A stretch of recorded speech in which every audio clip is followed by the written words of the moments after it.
once again, Nocticola here, back with episode 11 of Asexuality in Film. Today I will be drinking Cane's bubble tea sour apple. This is a Finnish brand. My neighbor has hopefully stopped renovating for today, but I can't be sure. I've been waiting for a bit for that to happen. So for the past 4 videos, at least, I've talking about male authors. Hope you get the French. Writer directors and their films, and for the next couple of videos, the next 2 videos that I will absolutely try to do before I go on hiatus, I'm gonna be talking about female authors. And the first one is Tyrese Poe's Selah and the Spades. It was shown at Sundance Film Festival in 2019 and released on Amazon Prime in 2020. It stars Lovie Simone as Selah Summers, Celeste O'Connor as Paloma Davis, and Jared Jerome as Maxie. And also Jesse Williams and Gina Torres as small parts. It's a really great cast.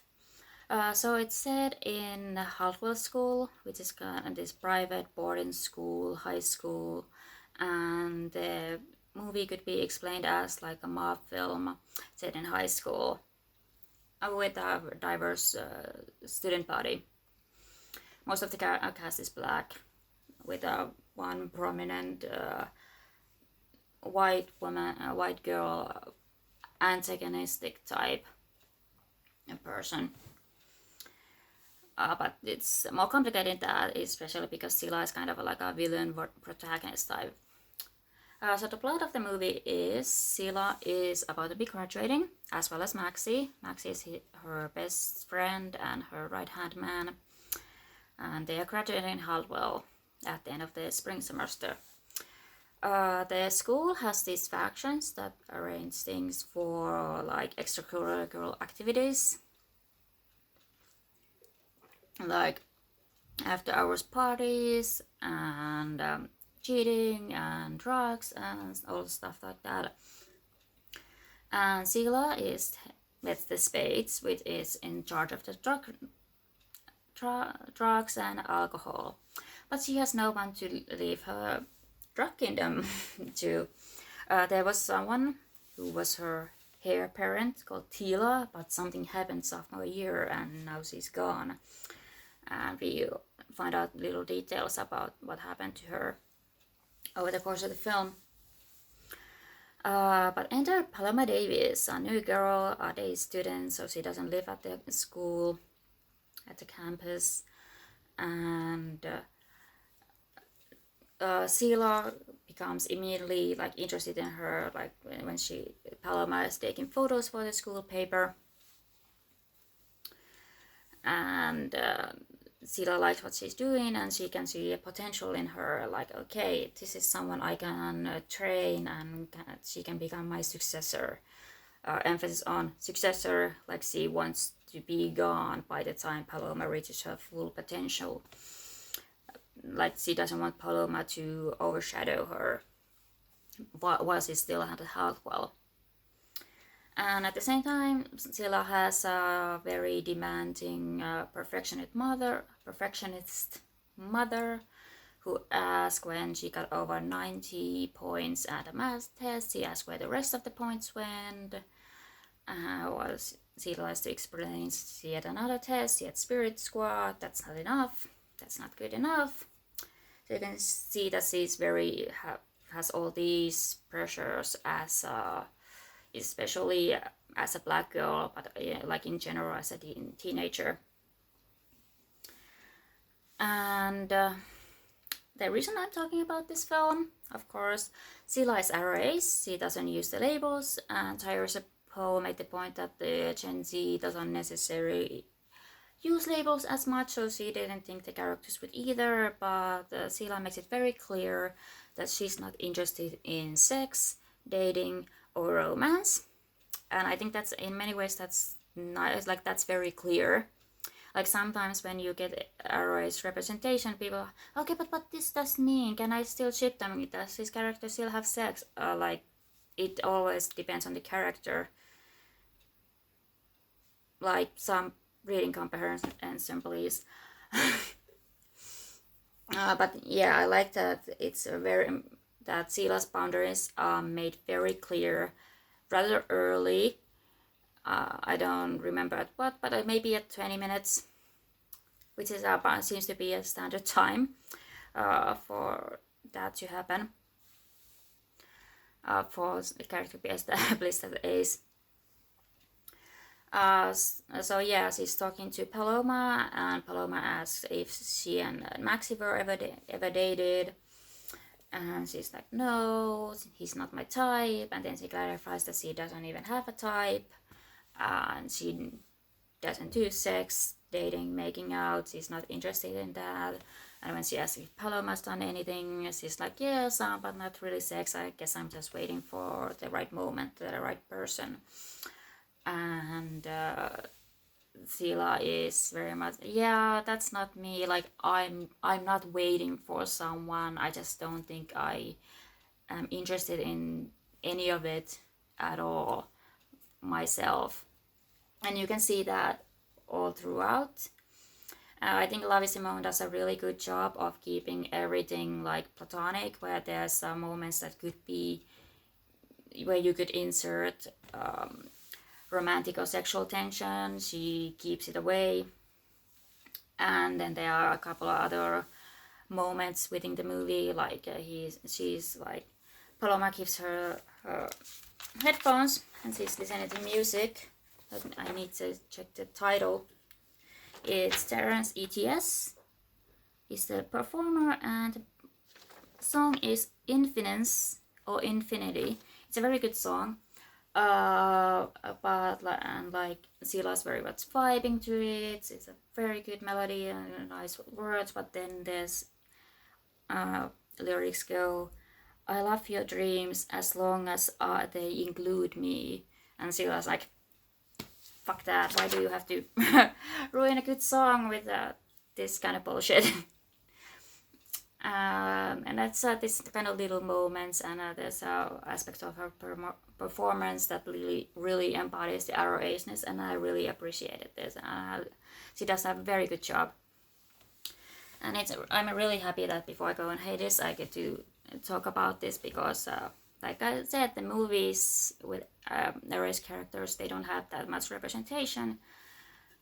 Racial representation or racial diversity, like there was Straight Up that I just talked about, and there's Cherry Magic, and there's some others that I'm gonna talk about sometime later. Was that it? Maybe there was some others. But so, and I really appreciate that the Selah is the main character, and even though she's kind of villainous, she's also very sympathetic, and you understand where she's coming from, and I really like her character, and I really like the film. It's gorgeous, and it's fun, and I think they have, it was released, there's been talk about making it into a TV series, which I think it would be really interesting to adapt. I think there's a potential in Haldwell and the factions and what happened to Tila and everything like that.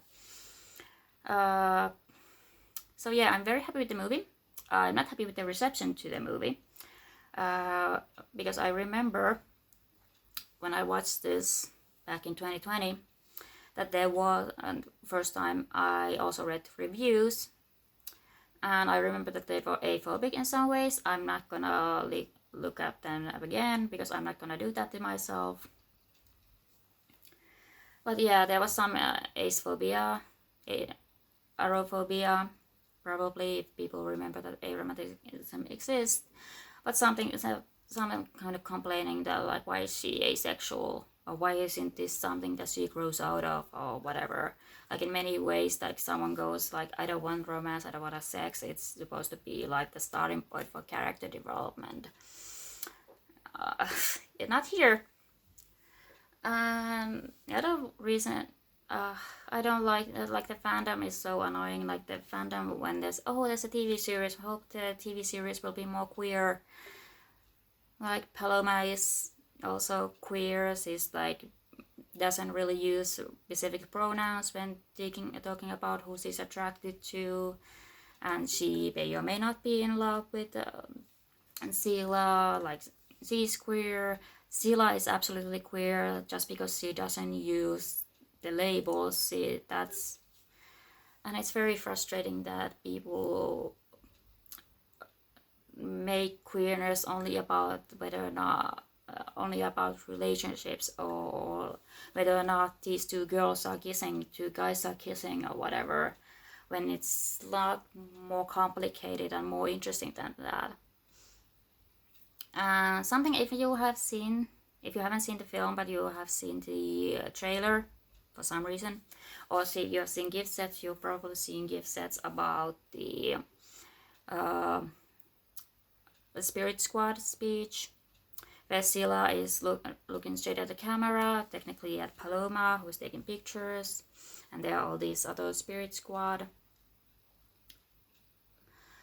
women and girls other girls in the Spirit Squad, and she's talking about how the way world sexualizes teenage girls so much, while at the same time punishing them for being sexual on their own terms. But she makes that like, don't worry, whatever, like we are dressed, our routines and the way we are dressed at the Spirit Squad is all our own idea, like we are in charge of it. And it kind of feels like it's somewhat like a thesis statement thing for the film in some ways, especially they always try to break you at 17, which I think is a very good encapsulation of the movie. But I do kind of worry, think about the whole sexualization is liberation thing that the speech is kind of extolling, especially when you consider that it's coming from the mouth of an erased character. So of course asexuals can dress the way they want. Jasmine Benoit is a very good example, and well, I dress this way because I want to. I have no interest in being very sexual or sexualized, but if you want to dress sexy while still being asexual, then like that's your thing. Good for you. But it is still really weird to talk about like me, a 17-year-old, I've decided that these cheerleader skirts have to be this short because I want them to be, and it's kind of weird. And then especially and the thing is, they are not even very, like they have shirts that are like thick shirts, and the skirts are not that, so slightly tight shirts, not that short skirts, and so it's not like they are not the most sexualized, but it's still treated as somewhat like we are sexual as we want to be, but there's no diversity, like everybody has the same of it. I'm not really sure, but I'm trying, like I think it's a interesting speech, but also a complicated speech. And again, I do need to point out that I am not a black teenage girl in America. I was a 17-year-old girl is entity. I was very boring one, and I'm still quite a boring person. So like there are aspects of that speech that is very specific to black girls and other girls of color that I don't have the experience with, so I can't really fully critique that. And I think the speech makes sense, and I like they are not like they talk about sexualization, but the characters themselves are not too sexualized. So that was I don't know what the point was. Like it's more that speech feels more like a thoughtful breaking thing about something general that Harrison Poe wants to say, rather than something that is necessarily about Selah herself. So I can very highly recommend this. It's, like I said, it's on Amazon Prime and elsewhere, available elsewhere. And apparently Taylor Chappelle has a new movie that came out this year called The Young Wife. That seems interesting, and I'm probably gonna check it out soon. I really enjoyed her work. Like, the directing was very beautiful, and I liked the dialogue, and though it's a rather stylized dialogue in many ways, but I very much enjoy it, and I love Selah. She's great. I wish people would just let her be Arrow Ace. Of messed up Arrow Ace too. So, bye.